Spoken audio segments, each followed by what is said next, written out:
We're getting a closer look at the Biden administration's vaccine mandate. Companies with at least 100 employees have until January 4th to ensure workers are fully vaccinated or offer the option of weekly testing. Booster shots are not part of the requirement, and in many cases, the employer does not need to pay for testing. So this comes as kids ages 5 to 11 start to get their COVID vaccines. Regulators recommended a shot for them earlier this week. President Joe Biden is calling the move, quote, a turning point in our battle against COVID-19. According to the CDC, fully vaccinating 1 million children in that age group could prevent roughly 57,000 cases of COVID-19 and about 200 hospitalizations. So Dr. Dyan Hes is the founder of Gramercy Pediatrics in New York City. She was one of the first pediatricians in the city to administer COVID-19 shots to kids between the ages of 5 and 11, and she joins us now. Listen, I know, doctor, you have been waiting for this to finally happen. You've been getting patients walking in asking when their kids can be vaccinated, and now you're able to administer the shot. What was it like to be able to give out the first few shots to kids ages 5 to 11 yesterday? It was so exciting. We had CBS News Local there yesterday. It was pandemonium. I realized a couple of things. So many people want it, and so many people are excited. And the office is not that big, and there's such a demand that actually today we're going to have to limit it to one adult, one child, because everybody came with an entourage. They were so excited, the nanny or the grandma and the dad and the mom.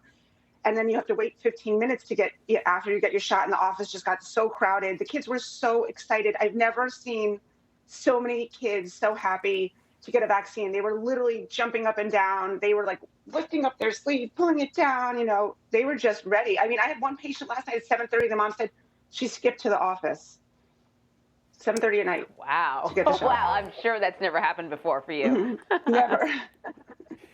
So it was interesting, too. I watched our CBS News correspondent, Janet Shamlian, filed a piece this morning from Texas where she was, we saw a video of young children getting shots in the arms. And I got to say, the thing that I kept sort of thinking about is how well these kids are able to sit for shots in arms. I mean, I'm not a parent, but it strikes me that maybe I was the only fraidy cat back in the day. Yeah. But I saw a little 5-year-old girl getting a shot in the arm, and there was maybe a little bit of a tear in her eye, but she seemed to be fine with it. Are you working through any kinds of challenges?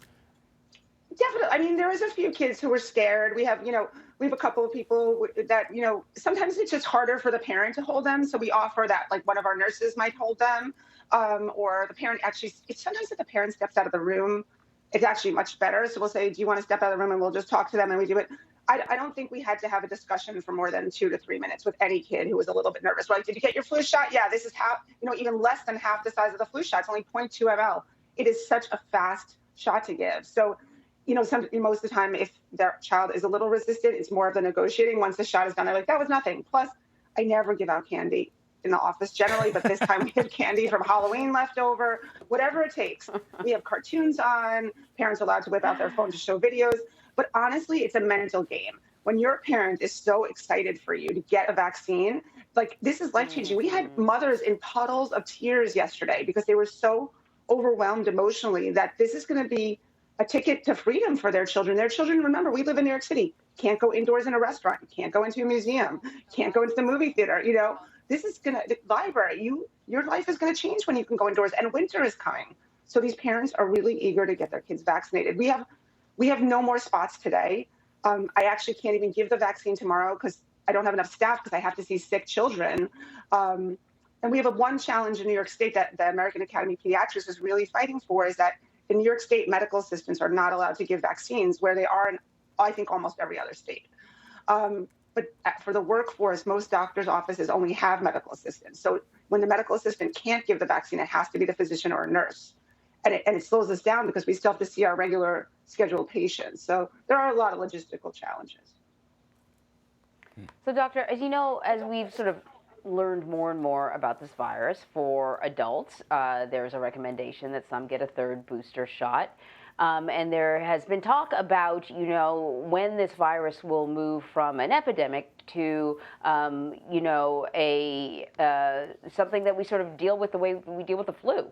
In October, former FDA Commissioner Scott Gottlieb joined Face the Nation, and he spoke on the COVID-19 vaccine being added to the childhood immunization schedule. I want to play what he had to say.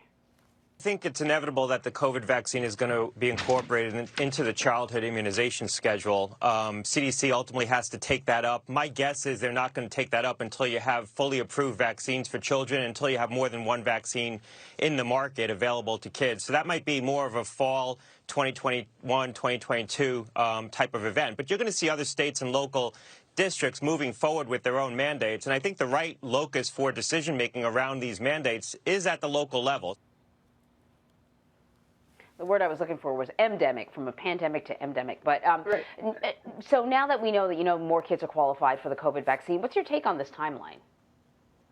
So it's going to really be, like he said, it's going to be much more of a local thing. I can tell you that in New York State, once the vaccine gets FDA approval, it is going to be mandated into the childhood vaccine schedule. And there is going to be a lot of pushback. I'm on all these social media chats with other doctors, physician moms, pediatricians, and it's a very political topic, and it's very state dependent.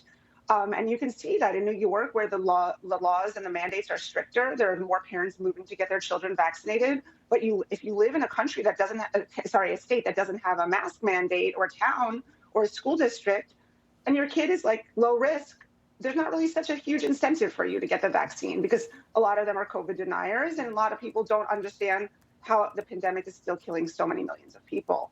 So it's going to be very political. This is not going away. I anticipate a lot of pushback when it becomes mandated for children. But like I keep on saying, Washington during the revolution mandated smallpox vaccine for his soldiers, and I don't think they went on social media. They just got it, or they couldn't fight. And then it's called Public Health 101, and sometimes we have to do what's right for our community, not just what's right for us. Mm. So the focus for these vaccines is also then, doctor, likely to shift to children that are younger than 5 years old. Pfizer, as you know, is conducting a trial for kids aged 2 to 4. What do you know about this, and how important is it for this age group to be vaccinated as well? Well, I think for me, I would love to see this age group vaccinated, because this is the group that I'm seeing that's being born during the pandemic, right? Many of my patients were born during the pandemic, and now it's their year and a half. So these parents are having to train their 2-year-olds how to wear a mask. They rip it off every second. It's a soggy mess. And then I have parents who are so desperate, like mothers who restarted lactating and producing breast milk to give their kids some passive immunity from the vaccine in the breast milk, or mothers who were so excited that they could get vaccinated during their pregnancy that their child will have immunity. These are things that we never had to contemplate before. I really think it's important, because this is going to be the generation of kids going to school. This is going to be the generation of kids who are developing during a pandemic, and we need them to have some sense of normalcy, and we need them to learn to see faces, facial recognition, expressions. I as a pediatrician, see the only pathway to this as having more people vaccinated so we reach herd immunity. And I think that COVID is not going away, and it's going to keep on mutating, and we need these vaccines to keep our kids healthy and in school, daycare, let the parents be able to work. All right, Dr. Dyan Hes, always great to have you. Good luck getting those vaccines into arms. I know you're not going to be able to do it. You said you're not going to be able to do it today, right? Because tomorrow. No, today we're packed. Saturday we're packed. Tomorrow we might be taking a hiatus unless we can find somebody to come in to give the vaccines while other of us actually see children. It actually felt like we saw 1,000 kids yesterday. We only saw 45. Because there is so much paperwork. You have to register all of them into your system. It's a lot of work.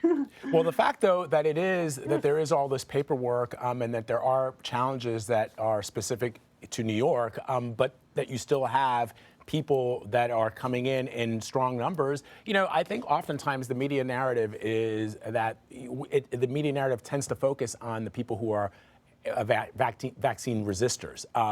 But the reality is, in certain parts of the country, you see this, and like I said, Janet Shamlian filed out in Texas, and I think the number, was that some 38,000 kids have already been vaccinated in the state of Texas, which is a huge number. And I think that a lot of the parents that she spoke to, she basically, I don't know if you saw this, Dr. Hes, but in the parents that she interviewed, some of them were highly emotional. so grateful that their children could finally receive this vaccine. I don't know if you've seen a little bit of that too. Yeah. She said We had a lot she of did. tears She saw yesterday. parents crying. Yeah. We had tears. Parents were crying. Mothers were like, "This is your ticket to freedom." And it was a great day. I said the first day I ever worked, giving the vaccine in Hillcrest High School in Jamaica, Queens, was probably one of my best days in medicine. And second, yesterday was. It was a great day. Wow.